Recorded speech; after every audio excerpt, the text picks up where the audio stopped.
Welcome back to the Cover 3 podcast here on CBS Sports. That's Tom Fornelli. That's Bud Elliott. That's Danny Cannell. I'm Chip Patterson, coming to you live at youtube.com/cover3 and all across the 24/7 Sports Facebook network.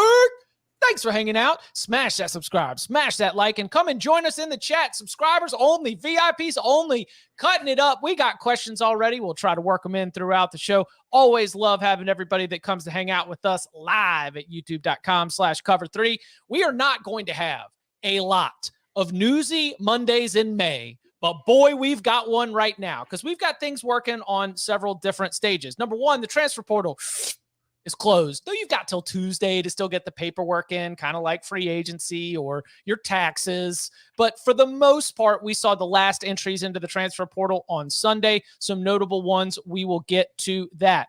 Also, the NFL draft that was our biggest takeaways from the weekend and are way too early. Our friend, Ryan Wilson, who we joked on Thursday was going to immediately have a 2024 mock draft out. Well, guess what?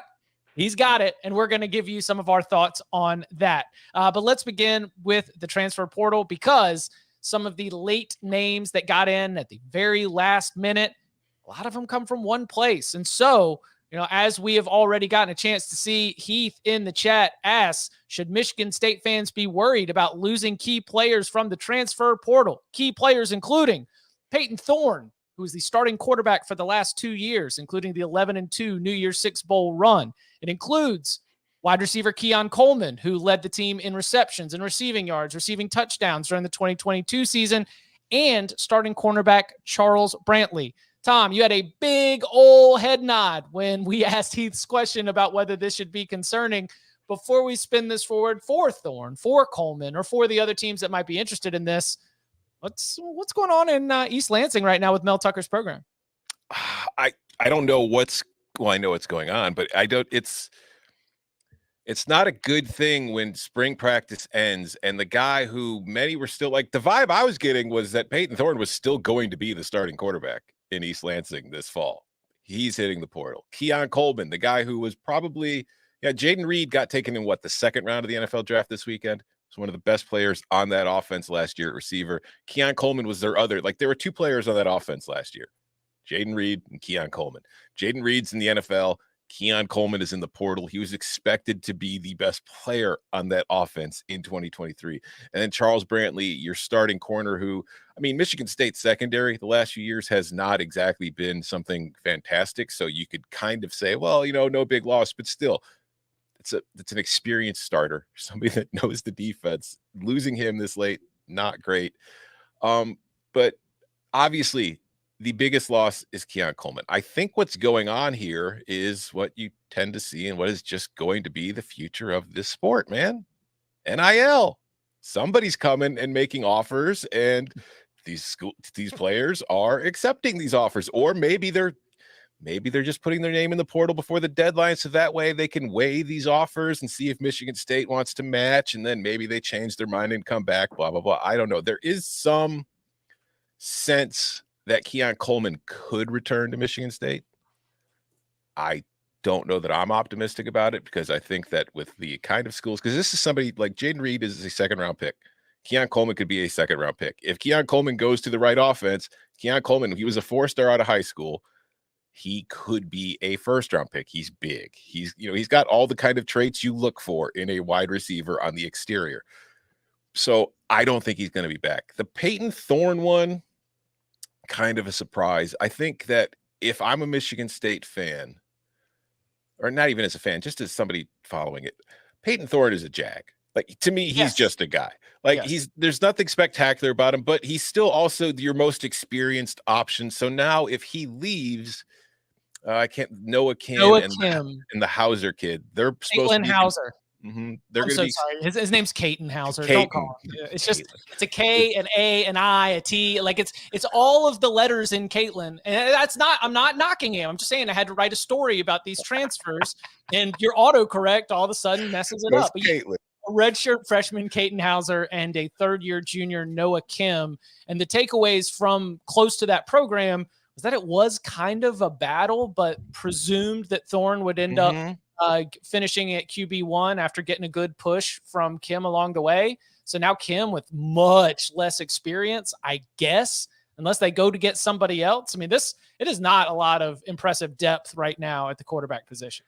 Yeah, and now whoever wins that starting job will probably not have Keon Coleman to throw to. So that kind of impacts the thing. But I think Thorne caught a lot of people by surprise, and I think Thorne is a situation where the destination's already known. Like, I don't think he's entering the portal at this point unless he knows where he's going. And I don't know exactly where that is yet, but we know some schools, particularly in the Southeast, that we have speculated might be interested in adding a quarterback. One of them got Ty Buckner last week. We talked about it on the show, but there were two other SEC schools we talked about still being on the lookout. Don't be surprised if Peyton Thorne ends up at one of those two schools. Yeah, I mean, Auburn would make sense there. So reading Spartan Tailgate, our Michigan State 24/7 sports site, they were basically saying like teams had constantly made overtures to Coleman every year that he's been on campus. And it finally, it seems to have worked. Also that Coleman did not want to play with Thorne and that it was well known. Oh, no. Right. And so when Thorne hit the portal, people started thinking, wait a second, maybe Coleman will come back now that Thorne is gone. Because like he was worried about Thorne hurting his draft stock. So, which looking at the numbers, Keon Coleman's not wrong. I mean, didn't hurt Jaden Reed. No, that's true. Although that was a huge reach of a pick. Apparently, I didn't see many people thinking he was going the second round. Yeah, that was a very polarizing pick because some people really, really like Jaden Reed, and some people are just like, I don't know. But this is also we'll talk about this more. This was just a weird draft for receivers because they're also tiny this year. Brantley wasn't actually great last year, but now both their starting corners are gone because Amir Speed is gone, and then they also lost their best safety. So, okay, very quickly here, Michigan State, they draw Central Michigan, Richmond, and Washington in the non-conference. Michael Penix is going to rip them apart again. Yeah. Maryland at Iowa, at Rutgers, Michigan at home, at Minnesota, host Nebraska, at Ohio State, at Indiana, host Penn State to close the year. They bowling? Minnesota, Nebraska, Iowa are your cross divisions. That's what I'm saying. Those could all three be losses. Yeah, that's they're kind of his buyout is. I mean, he's not going to get fired after 2023, but right. It's not good. All this stuff sucks, man. It just does. Like, first of all, it's really hard to keep track of. Yes. Second of all, like from a coaching continuity, building a program standpoint, like Aiden Hutchinson just won Rookie of the Year with the Detroit Lions. What if he was like, let me see. I'm not comparing Peyton Thorne or either one of these players to Aiden Hutchinson, but Aiden Hutchinson can't go out after 1 year, be like, let me see if the Chiefs want to make an offer for me that I can go out and try to see if I can leave and go there. But in college, you can. Like, this is and this is where I think the coach's biggest challenge. And it's not an anti-NIL take. Like, I am all about the players being able to maximize their earning potential to a degree. I guess you shouldn't say like maximize it, but like these players have more power than any professional athlete that's playing at the next level. And they're wielding not it paid. What they are, but they are not by any employer. That's the thing. If you want to have control over them, pay them. Right? Danny, if your only deal when you were playing for the Giants was with Nike, I have always been anti, employer-employee relationship. But if we're going to go down this road and it's going to be this much of a mess, then I'm all for it. Let's just get to it sooner rather than later. And the players that get fired and they get cut. Because I do think it'll become even more cutthroat and they'll have less power than they do now. And the schools will be able to wield it. But at least there'll be a structure that you can at least start to build a roster, because this is impossible. Do you know who else did this? Bad. Mel Tucker did this. Stayed 1 season at Colorado, left after National Signing Day, right? Bounces to Michigan State in February. Why? Like, you're not going to win titles at Michigan State. You're not going to win titles at Colorado. He bounced for the bag. Like, and what was his best team built on? 5 and 7 at Colorado. Transfers. But I'm saying at Michigan State, his Peach Bowl team was built on transfers. And that's the other side of this too. Like, Michigan State, like, we don't know what the picture is going to look like because they still can go in the portal themselves. It's just in the situation. I don't know that there's a better receiver in the portal than Keon Coleman. Like, there has been some speculation that Michigan transfer AJ Henning could be making the wild switch from Michigan to Michigan State, which would just be fun. His girlfriend apparently goes to Michigan State, so there's some thought he could end up there. But no disrespect to AJ Henning, who was another 4-star prospect out of high school. Keon Coleman's better than AJ Henning. Keon Coleman has been productive at the college level. Keon Coleman has the size. AJ Henning has, to this point, has not been very productive as a receiver. So he's a great return specialist on special teams. So I don't see this. I don't see a way where, if you're a Michigan State fan, you could be telling yourself right now, well, still a lot of time. We could still get some guys in the portal. I don't know that you can get better players out of the portal than what you just lost, though. That's the thing. So I do. You cannot. Yeah. I'm trying to keep some optimism. All right. Okay. We got three. I was nice about saying Brantley wasn't actually that great last year, right? Like, I mean, Brantley's okay. Yeah, no, it's not good. There's you could try, like, you will try to spin this in your brain if you're a Michigan State fan. You will do the spin zones all you can. Unless Keon comes back, this is a big blow ahead of the season. Would you rather have Peyton Thorne or Casey Thompson? Casey Thompson. I think those are the two best quarterbacks in the transfer portal right now. If there's another one that I'm missing, let me know. But that's what came to mind. Those aren't great options either. No, they're not. But I think Casey at least has like an upside kind of just a better playmaking if things go south kind of ability. He's also got this, I'll just throw the ball somewhere and hope not to get killed and then it gets picked off ability too. So, it goes both ways. Yeah. It probably depends on what kind of offense I run. If I want to run an offense that runs the QB some, I think Casey Thompson. But also, the guy has gotten hurt a decent bit. So, Thorne? No, Thompson. No, Thompson. Oh, he's always kind of dinged up. Yeah, Thorne too. That's fair. Yeah, Thorne said this spring that he got injured in the Western Michigan game, the opener, and played through injuries like all season. And if he was healthy in 2021, his numbers weren't that different. He's about a 58, 60% passer. Throws about 10 or 11 interceptions and about 20 touchdowns. So it's a lot to think about if you're trying to get yourself fired up for it. But those are going to be the next pieces of that. What about Keon Coleman? Where do you think he ends up at a contender? Yeah, I think Keon Coleman ends up at a playoff contender. Maybe one who needs receiver help. But what if you're Auburn? Well, they're not a playoff contender, but they're an NIL player. They're an NIL player, yeah. But you can't take Thorne if you want to get Coleman if you're Auburn. Yeah, exactly. I think Keon Coleman ends up in the SEC or at a playoff contender. I think that's the way that we should cover it.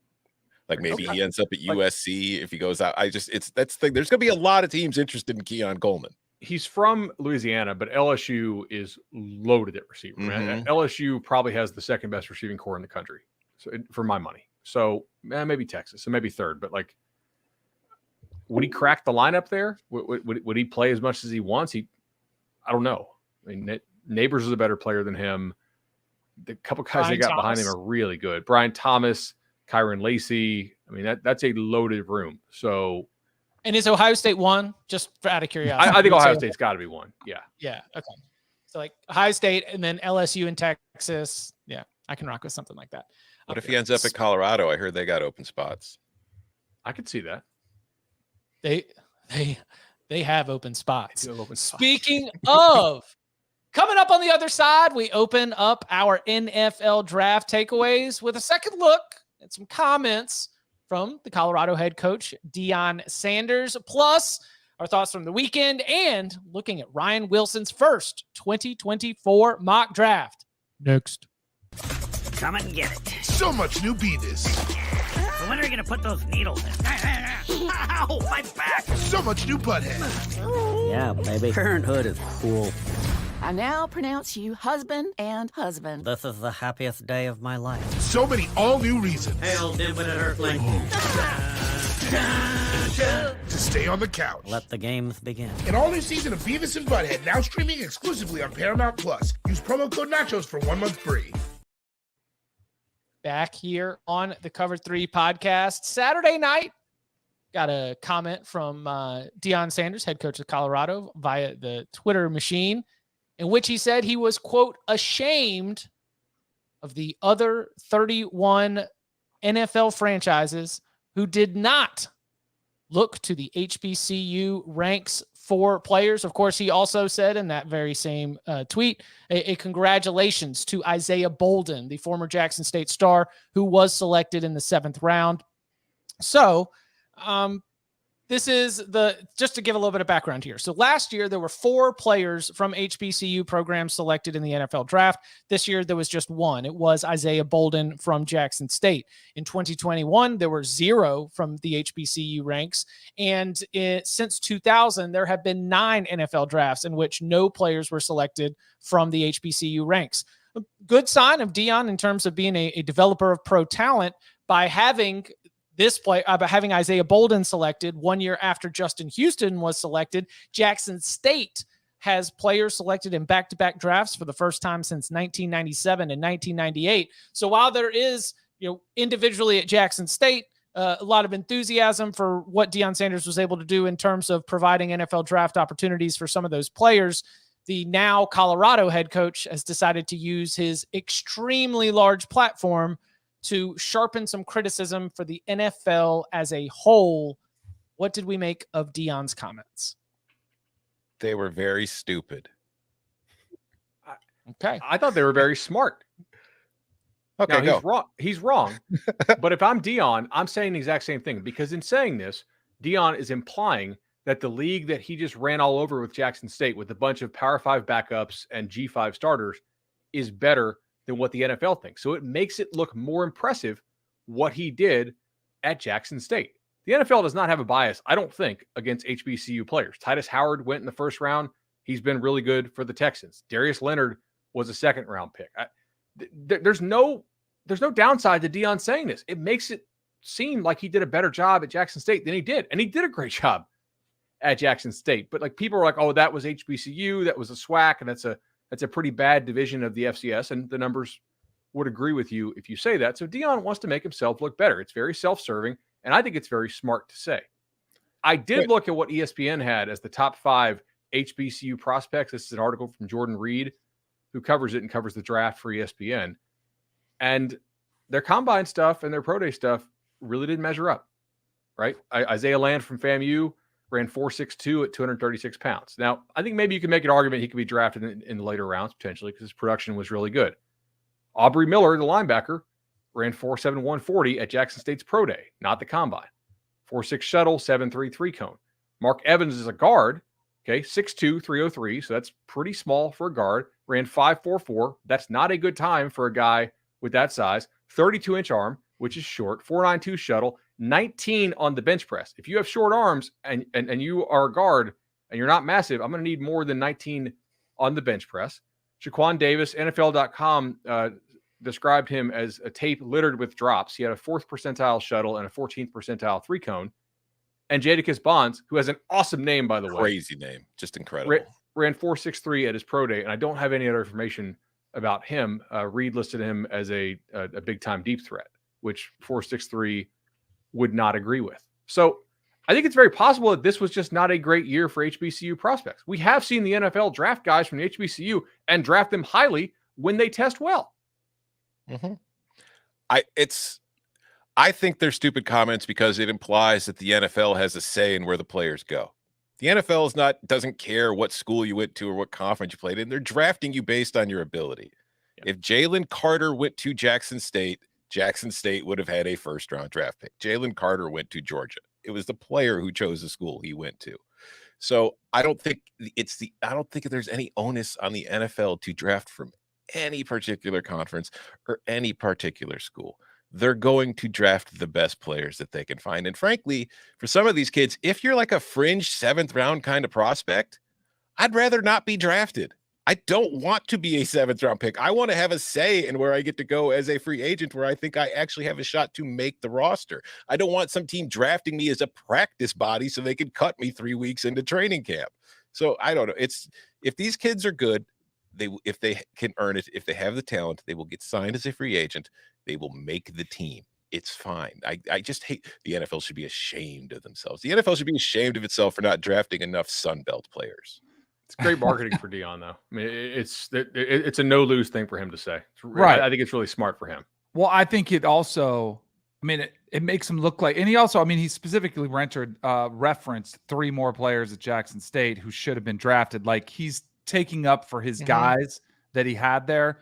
That helps with just perception of you as a coach who's going to look out for my guys. I mean, I guess theoretically you could say that helps with recruiting. I feel like it's a little bit of pandering here, but I don't think there's any validity to it whatsoever, what you guys are talking about. So it wasn't just Deion Sanders. You know, like Deion's obviously going to be the lightning rod here, but Florida A&M coach Willie Simmons also, he called it a quote head scratcher, you know, through later in the draft. And that I am not familiar with the HBCU combine, but I know they hold an HBCU combine. And if I am a head coach at Jackson State, at Florida A&M, at North Carolina A&T, at North Carolina Central, that it's ashamed, I agree, is probably a step far. But if you want to be, quote, disappointed that the NFL is going to put in the infrastructure for a spotlight opportunity for NFL teams to see this HBCU talent, and then there's not, you know, more representation within the NFL draft, that's probably where I've got my ears open. I've tried to have open ears all the time, but like that's an argument that I could understand why you would be disappointed after the NFL has made these steps to give a unique opportunity to these HBCU players. You know how many players were drafted from FCS schools, which HBCUs are? 12. FCS, the old 1AA. That's Division II and FCS combined is 12. So 10 from the FCS, 2 from Division II. Yep. Yeah. And a lot lower number from the G5, by the way, than normal. I do think we are seeing all the guys that would be drafted from G5, not all. A lot of the players who will be drafted from the G5 get drafted to the P5 in December. Nothing but power conference. Like Notre Dame didn't even have first round pick. First round was nothing but the Power 5. That's it. Like the division is being seen everywhere, and we're starting to see it in the NFL draft as well. And I'll throw this on there because SEC led for the 17th consecutive season. The SEC. But that gap was a little bit smaller. So the Big Ten has been second to the SEC in each of the last 5 drafts, but it's normally like a 10, 15 player gap. It was 62 for the SEC. It was 55 for the Big Ten. Big Ten had themselves a pretty good draft. And then there's the gap because then you drop down to 32 for the ACC and then like 29 and 27. Like it is yet another data point to use. Do you realize it was like before that 5-year run, the ACC was the one that was nipping on the SEC heels. Like when Florida State was rolling, Clemson was starting to come up. You had Louisville had a bunch of players. Like North Carolina always put out some. Like Miami would at least have some draft picks. It was getting close. Now I think you are starting to, all you have to do is follow the money. I mean, that's what it's always been. That's why the SEC has always been there. But the more we're seeing the separation with the 2 power, super conferences, I think this gap's only going to widen even more. That to me would be your biggest concern if you're Jim Phillips or Yormark or Kliavkoff or whatever other commissioner that's in these like, how are we going to stay competitive when all the best talent is not only residing in these leagues, but you're starting to see that gap widen? So totally agree. The last thing on the HBCU thing. So like last year, James Houston got drafted, right? And he's having a nice NFL career so far. He was at American Heritage. Like this was a highly rated player who signed with Florida and portaled down to Jackson State, right? Isaiah Bolden is the one HBCU player who got picked this year. Isaiah Bolden was a 4-star guy. I think he was an Under Armour All-American game guy who followed Deion to Jackson State. So like even the last 2 guys out of there are not dudes who like signed with Jackson State out of high school. And the vast majority of the teams in the SWAC are not getting like high-level P5 transfers to come down, right? Like that was kind of a unique event. I would guess that the numbers would stay probably 0 or 1 per year out of the SWAC. And when they have a really good guy, Titus Howard, Darius Leonard, he's going they will go high. SEC. No, he'll they may go transfer. SEC, but if they stay, they're going high. I continue on this. They're going back to the SEC Big Ten gap. Like Alabama and Georgia each had 10.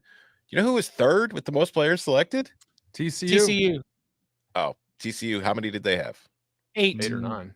Okay. No, because Michigan had 9. Oh, Michigan had 9. was third. TCU had 8. So talk about it. First of all, talk about just an incredible weekend to be a Michigan Wolverine fan. Because not only did you have the most players taken in the Big Ten, you were third overall. You had 3 more than Ohio State. So that's your Thursday, Friday, Saturday. You're just watching all your Wolverines, including your kicker and your punter getting drafted.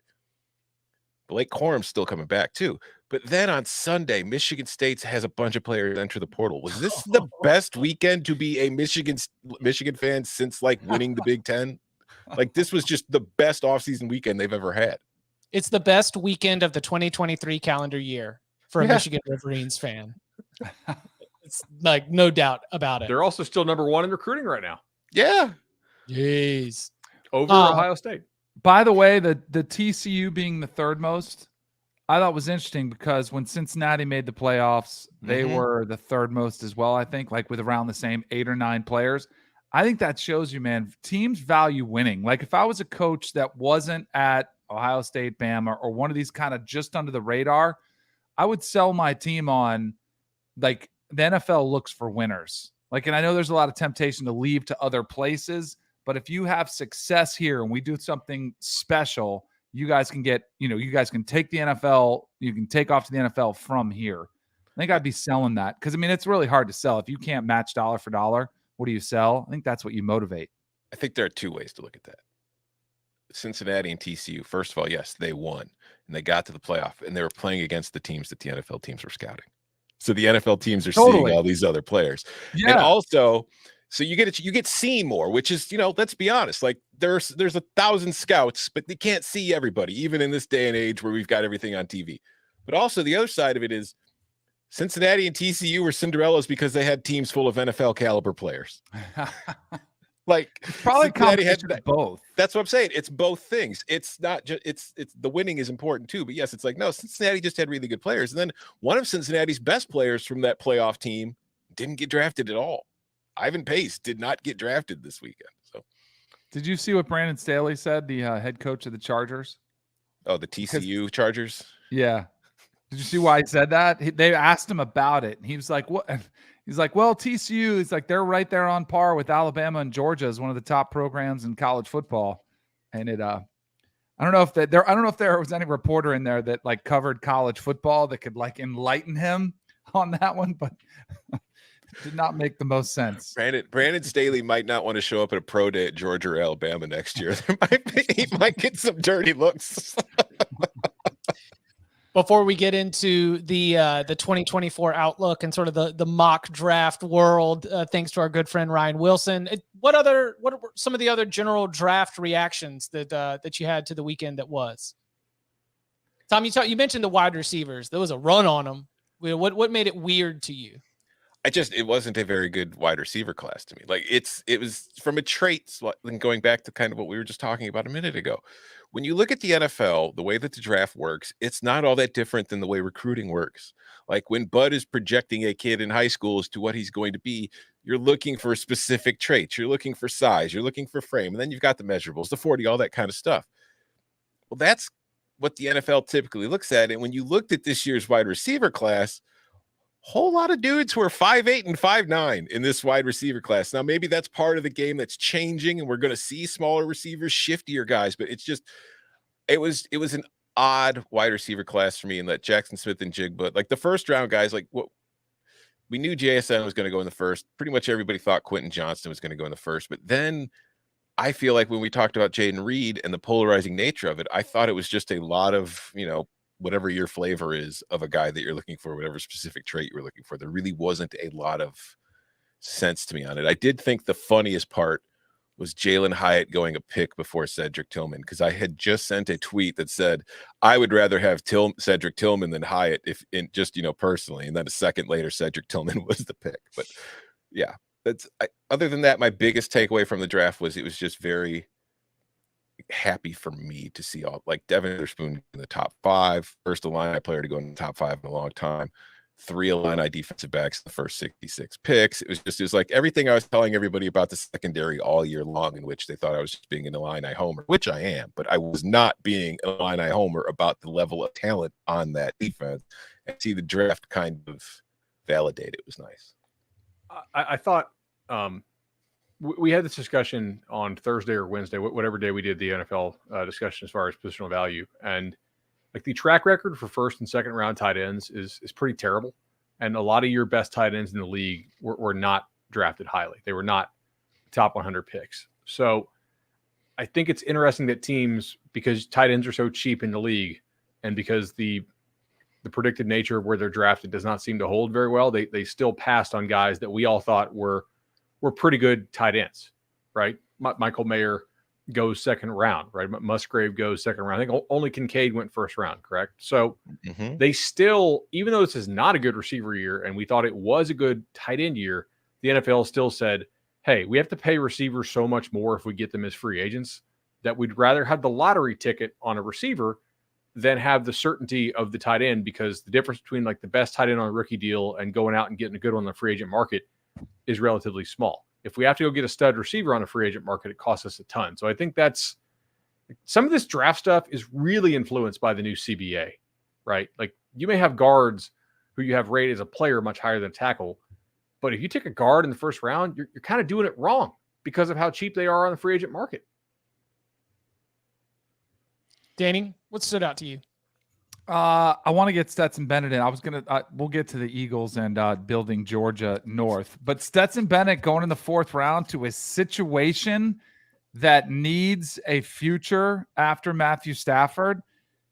I think it makes sense. Like after all of it, it was a very, he got talked a lot of, it was a lot like this debate, like where would he get drafted? And then right before the draft, it was like the interviews went horrible and maybe he wouldn't go drafted. I don't know if I bought into that. I thought he'd be a 6th or 7th round pick. So he went higher than I thought.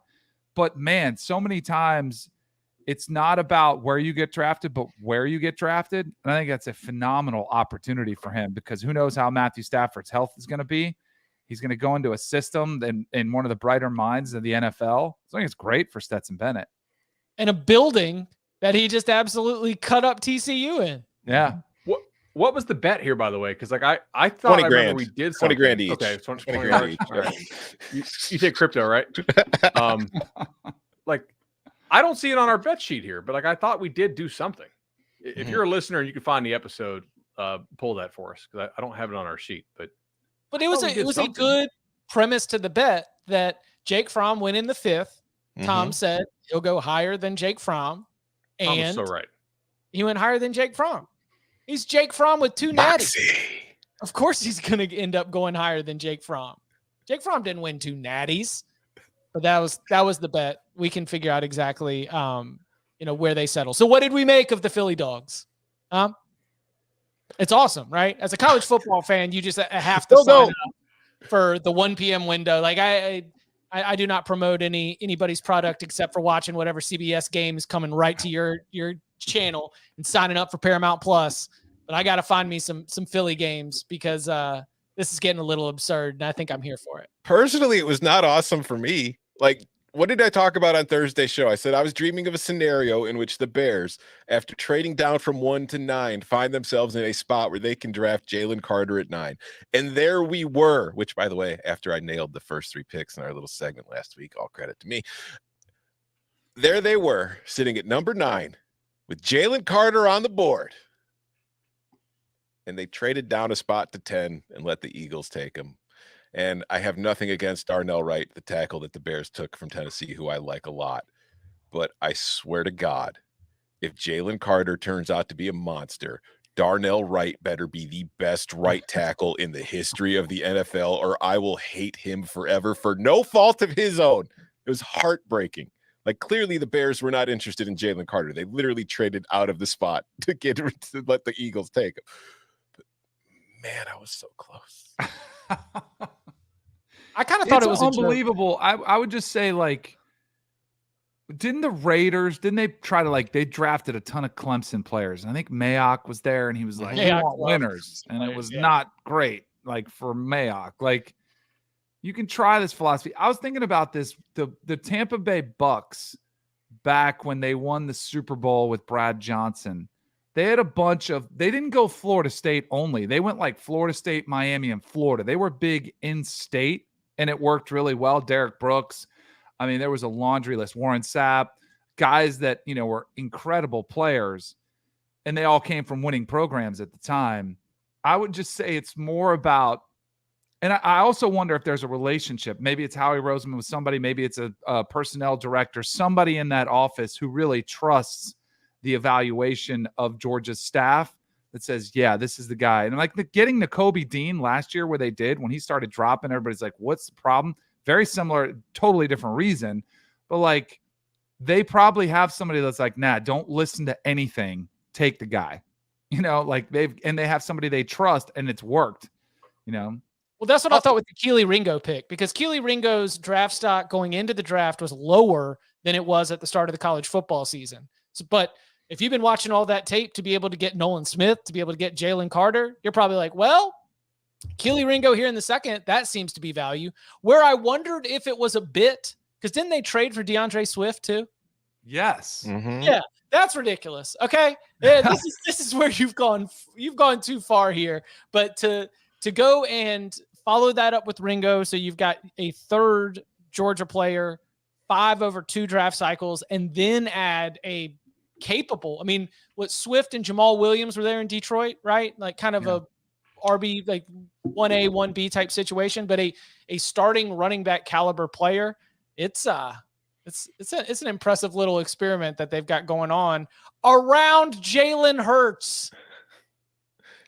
Speaking of the DeAndre Swift trade, congratulations to the Lions on clinching the 1995 NFC Central Division Championship with your first-round picks, taking a running back and a linebacker. You have 2 first-round picks in 2023 in the NFL, and you took a running back and a linebacker, and it is not a comment on the talents of either Jahmyr Gibbs. Jack Campbell. That's the thing, is like Jack Campbell is Dan Campbell's guy. Right. And that's not like just like a last name thing. He looks at him on tape and he loves what he's about.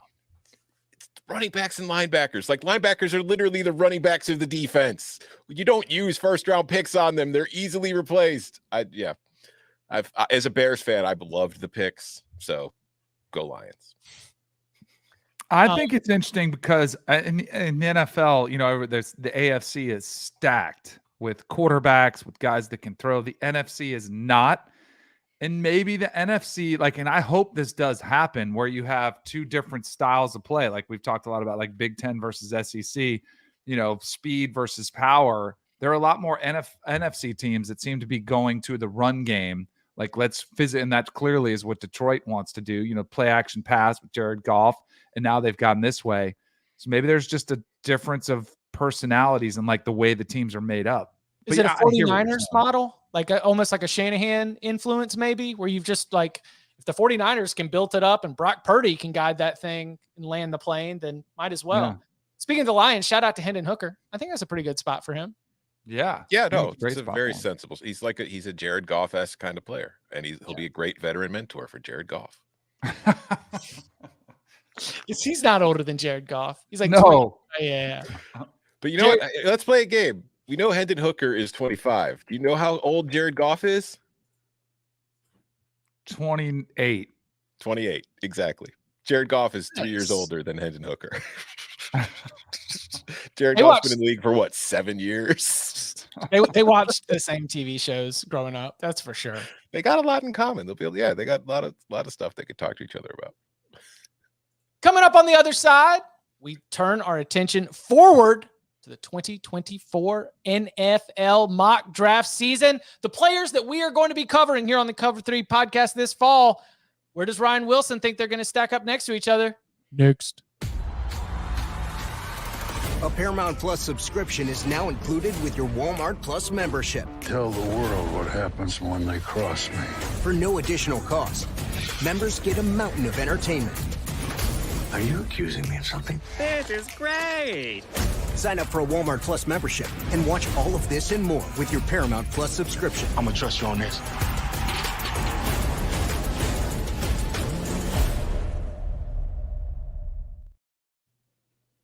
back here on the Cover 3 podcast. Our good friend Ryan Wilson, friend of the show, who's been here. He's a big fan of it too. Last year, he released a mock draft as soon as the 2022 mock draft was done, and he did a pretty good job. Of the players that he had in his mock draft at the very beginning of the cycle last year, 26 declared for the NFL draft, and 22 of those 26 players, he had them in the first round. Absolutely nailed it. The only, there were a couple of misses along the way. He did not have Devin Witherspoon. He did not have Christian Gonzalez. He did not have Anthony Richardson. Did not have Broderick Jones, Darnell Wright, Deontay Banks, Zay Flowers, among others. But he's pretty sharp at this. Any surprises before we look forward? Any surprises looking back at the way we viewed the world and the way that things played out over the weekend? I mean, I think Tom was all over this last offseason that Brandon Joseph was not the same caliber of player as Kyle Hamilton. And we said this, that was a Northwestern transfer who went to Notre Dame. He got a ton of hype from Notre Dame media, but like behind the scenes, Tom was hearing that he was not that same caliber player, and he was dead on. Joseph went undrafted. The rest of these guys, like Eli Ricks, that's on Ricks, you know, not on Ryan Wilson. I think probably should have had Broderick Jones just because of what an athletic freak he is. There's just not many people on earth that are built like that. But I thought Ryan did a much better job than I realized he did at the time. Looking back on this, like, hey, this is pretty good. I think at the time when all those mocks come out last year and Will Levis is in so many of them, I think that kind of just grabbed all of our attention and we just kind of ignored everything else. It's like, why the hell does Will Levis keep showing up in all these way too early mock drafts? And we were right. Deontay Banks was the second best corner on his team in 2021. Yes. Right. And then he had a great senior year. Jacorian Bennett was the top corner. Yeah, exactly. So, I mean, you know, like, I thought he did a really good job. I mean, Gibbs we knew was a stud, but like usually two running backs don't go. Yeah. Danny, he's got two running backs in his next one.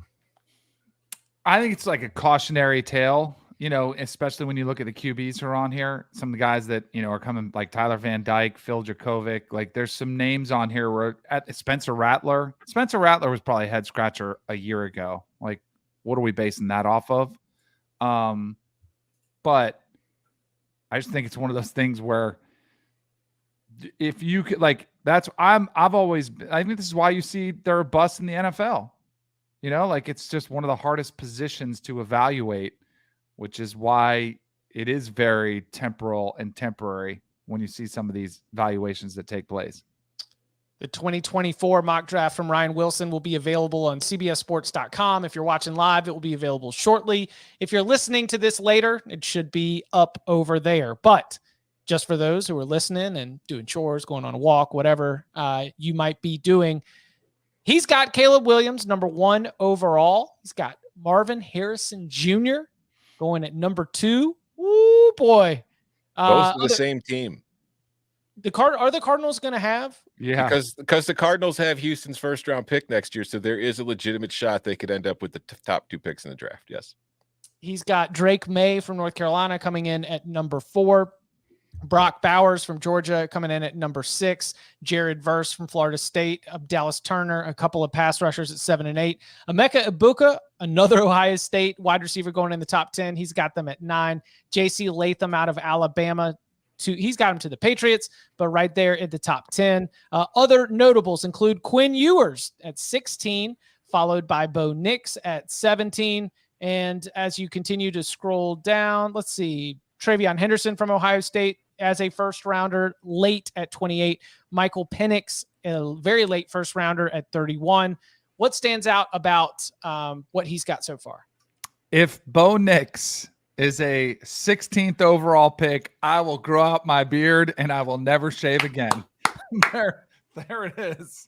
Wait, what if he's a 15th? Does that count? Yeah, 16th or like 16th or higher. Clip this. Yeah, don't pin us on a technicality where he has to be 16. You're saying if he is 16 or higher, you're growing out your beard. Yes. Heisman. Here we go. You guys all have to shave him. Nobody wants to see me without a beard. Man. That is a head scratcher, right? I mean, it's not as much of a head scratcher as it would have been a year ago, but I don't think he's going that early. No. Yeah. So in general, I think early mock drafts tend to overrate the guys who came back, right? In my opinion, most of these dudes who are like, oh, this guy could have been a first rounder if he left, but he decided to come back. That's generally not true. Like historically, those guys don't end up in the first round. Now, Fashanu at Penn State, maybe because he's only 19 years old and he's trying to get his master's. And I could see that. Like Jared Verse, I think he came back to maybe try to play his way into a first round pick. I don't think he got an actual first round grade this year. You know, Cooper baby at Kansas State. At Kansas State, like he's older for the level and he's a guard. To me, like I don't think a guard is going to go in the first round. If it is, it might be Donovan Jackson at Ohio State because he's a total freak. Chris Abrams-Drain at Missouri. Like all these corners who went this year, most of them were underclassmen. Like, do we think he's going to be a first round pick? Tom, I wanted to ask you about Jerzon Newton, the tackle. Like, does he look like a first rounder to you, or just a guy who's like a no doubt draftable player? I think he's going to be. He could be a first rounder depending on the kind of season he has, because he was a very effective player. I just think that he's probably more of a second or third round, I think. But I think he's a very good player. The three that really surprised me on here, other than Nick's, Travion Henderson, although physically, like he will run really well, I would guess, at the combine. If he actually stays healthy for a season, he could, put up something crazy. Fabian Lovett for Florida State, I think is a player who will be drafted, probably not a first rounder. And then Javonte Spraggins from Tennessee, again, another guard. If there's omissions or if there's guys we need to put on, it's like more tackles. Teams want tackles. Amarius Mims. Yeah. Amarius Mims, yeah, for sure. Like that's one I think is, look at the guy. From Georgia. Yeah. Like some other people had interesting dudes, though, on theirs that I looked at. I think Ryan's is better. So, like some people still have Zion Nelson. Is Zion Nelson going to start for Miami? Like he's got to stay healthy first, but Kalen King at Penn State, I guess, could be. I thought Tua Malau at Ohio State's not a bad one to throw on there because he is pretty freaky. He was number one overall player. Blake Corum at Michigan. Do you think he's in that Bijan Gibbs level? No. I don't. I think he has like supersonic ankles that flex in directions that probably shouldn't be possible for humans, but I don't think he's like a first round pick. No. And I don't think, going at Ryan's here, like he's got Raheem Sanders going to the Chargers at 22. Like I like Rocket Sanders. That is not a first round pick at running back to me. That's not somebody I would use a first round pick on at that position. Like I could see it with Trevion Henderson, especially if he has a huge season, but Sanders does not strike me as that kind of guy. Did you see that he has 4 Washington players? Yeah, they did not have a single guy picked in this last draft, and he has 2 Florida State guys.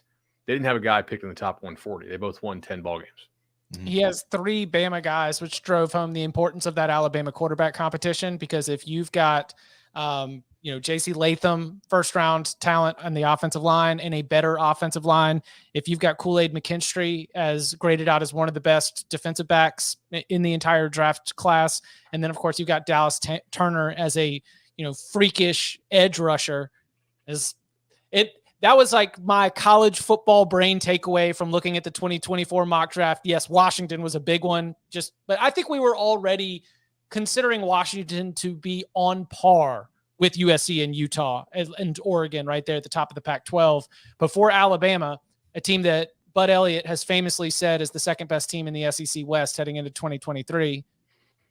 I think that it is incredibly important that they get quarterback right because, man, they've got a lot of talent elsewhere and talent that will be gone after this season. No doubt. Malik Neighbors from LSU, speaking, I think I would have on there. Probably. Maybe Chop Robinson at Penn State. Like, he's pretty damn good. I want to see what he'll test like. Tackle. Sorry, go ahead, Tom. No, this will be like the 2021 recruiting class, right?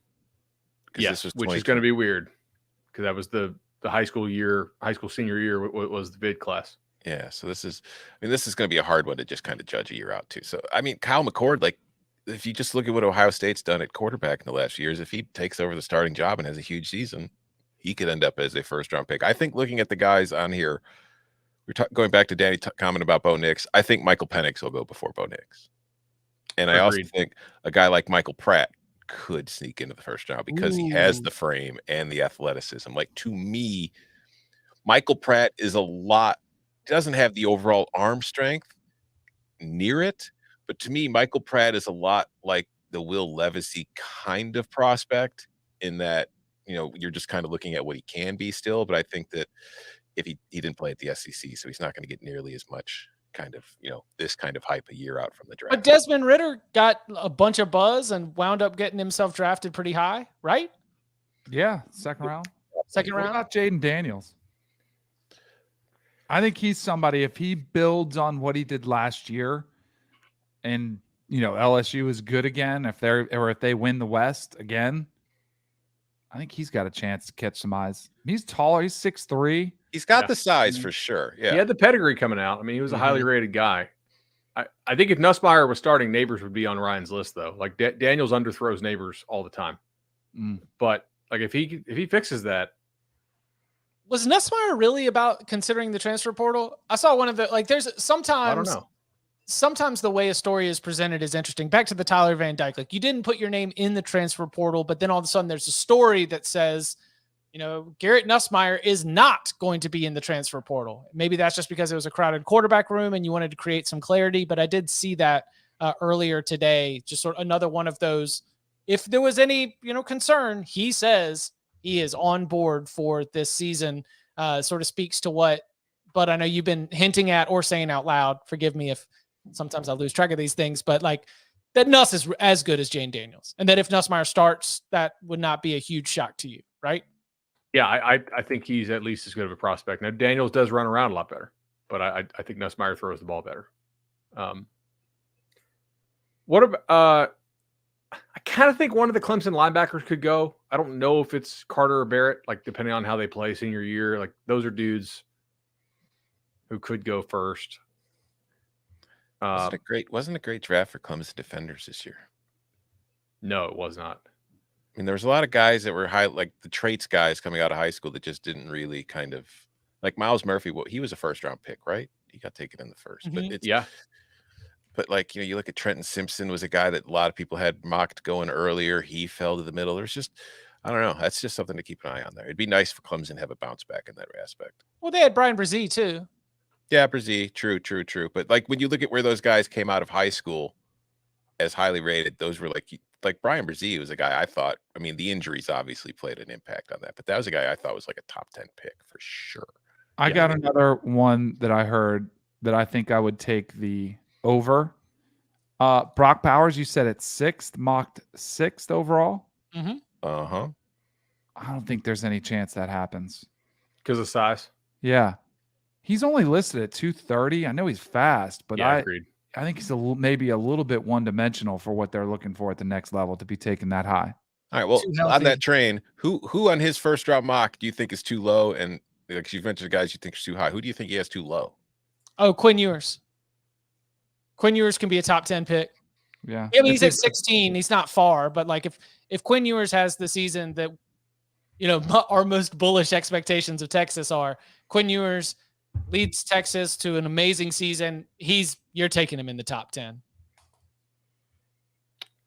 If Worthy catches the ball well enough to be a first round pick,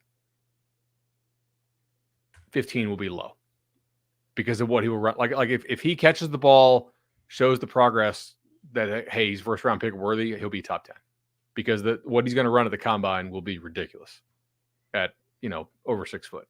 Is Marvin Harrison Jr. as a number 2 overall like that? That's legit. I mean, is this going to be the most no-brainer skill position pick since Saquon? Well, okay, if Jamar Chase had played his final year, do we think he would have been more no-brainer than Harrison? He was really good as a sophomore, and then he sat out the COVID year. And there's still time for Marvin Harrison Jr. to sit out too. Mm-hmm. Yeah. You could soft tissue this thing all the way to November, baby. Any other takeaways? Penix. Oh, what about Joe Milton? I mean, if he balls out, I'm surprised he wasn't the guy they're looking for the next Anthony Richardson, like body type, cannon for an arm, just raw potential. I guess he is. I don't think Milton's going to test as well because isn't he's that not a good runner? Yeah, but is he as athletic as Josh Allen? Joe Milton can do like a standing backflip. I've seen him do it in high school. Like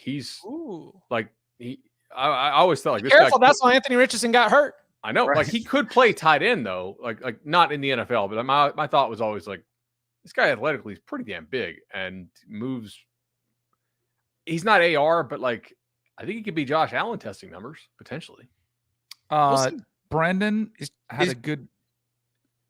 I was going to say Brendan had a good question in there. Is it possible for Drake May to pass Caleb Williams? I would say it's unlikely, but he could. Yes. You know, like I think it's unlikely. I think his skill set is but I also think Caleb Williams is doing some things like the way he throws on the run, like in the way he just I think he's the closest kind of comp to Patrick Mahomes. I'm not calling him Patrick Mahomes, but like the way he just makes plays and keeps plays alive, I think it's going to be tough for Drake May to do that. And I think he's going to have better weapons to work with, clearly. Caleb Williams had a couple of clunkers in his first year as a starter when he was with Oklahoma. Mm-hmm. A couple clunkers and with a brighter spotlight and higher expectations. Yeah, it's possible. But Drake May's got to go get it done too with the new offensive coordinator. So I've got two names that I think they're both eligible. They both play for Ohio State and they're not in Ryan's mock. Are Jack Sawyer and JT Tuiyomalau eligible for the draft next year? Yes, they both are. JT, I got Sawyer. Oh, I'm sorry. I didn't hear you say. Yes, I think JT could be a top 10 pick. I think Sawyer could be one of the first edge rushers taken in the draft next year. I think those are two guys around here to keep an eye on. Yeah. Yeah, the guys who stepped up as Zach Harrison never really like in production wise definitely never lived up to that line that we were drawing from the Bosas and Chase Young and all the way through. There was a lot of thought that Zach Harrison would be next. It really has turned into a little bit more of Sawyer and then JTT as that great two-way playmaker. I think I had like 5 more, but before we say it, let's get some likes on this video. We got a bunch of people watching it live. Let's hit that like button. All right. Like now Danny's gone. If you don't like Danny, now's your perfect chance to like the video, right? Yeah, because we will test the algorithm. We'll see when the likes came in. Yeah, you put in the likes here at this 57-minute mark of the podcast, then we'll be able to be like, hey, well, listen, once Danny left, our likes went through the roof. This is just testing. Mm-hmm. This is market research right here. Numbers never lie. Please go give us a like. And if this is the first time that you're hanging out with us, please do subscribe so you can get much more Cover 3 podcasts. All right, Bud, what do you got? All right. So 2 more receivers I was thinking about. Troy Franklin at Oregon, I think he's pretty damn good. Johnny Wilson, because of the size, if he runs better than I think he's going to run, certainly could. I mean, the guy's like 6'6", 6'6.5". So that's kind of rare at receiver. We're light on Georgia guys in this. And I wonder, like, if Smell Munden stays healthy, could he, like, maybe a Dominic Lovett, the transfer receiver they got from Missouri, maybe he sneaks in back half, I guess. A name for you, Kingsley Suamatea, BYU offensive tackle. Just these 5-star tackles seem to work out pretty well normally. And that's because we see him, we're like, oh, there's not a lot of people on earth built like that. Let's put a good grade on this guy. Right. And so like he maybe could. Miami had like 3 guys that PFF loved. So Cam Kinchins and James Williams, both safeties. Like there's some chance one of those guys goes. I want to see what Williams runs. Leonard Taylor, like pass rushing 3 tech, if he really blows up. He was a former top 10 guy. Tight end wise, like it's so hard to be a first round tight end. Like Jatavion Sanders is pretty nasty for Texas, I think. Caleb Bullock for USC. I think I'm tapped out. Yeah, I mean, it's like this is a position where I do not envy, Ryan Wilson's challenge of this mock draft and then the 2.0 and then the 3.0 all the way to, 365.4. But he's got a good track record. Like we mentioned last year, the mock draft that he put together at this very time, 22 first rounders, he absolutely nailed. There were 26 players in his mock draft who actually did declare. We mentioned that Tyler Van Dyke was one of those names, somebody who's actually back in college. He gets an incomplete, no penalty on grading that one. Same thing with Spencer Rattler and some others, but it's an interesting look, and especially when you've got those quarterbacks and wide receivers up there in the top 10, it's going to be fun to continue to get one more year with these extremely talented players with us in college football. One more Georgia player. Okay. I don't know if he's mentioned it. We don't really see interior offensive linemen get going in the first round, and we mentioned Demarius Mims at tackle. Cedric Van Pran's a guy at guard who could sneak into the late first. Could he have gone this year?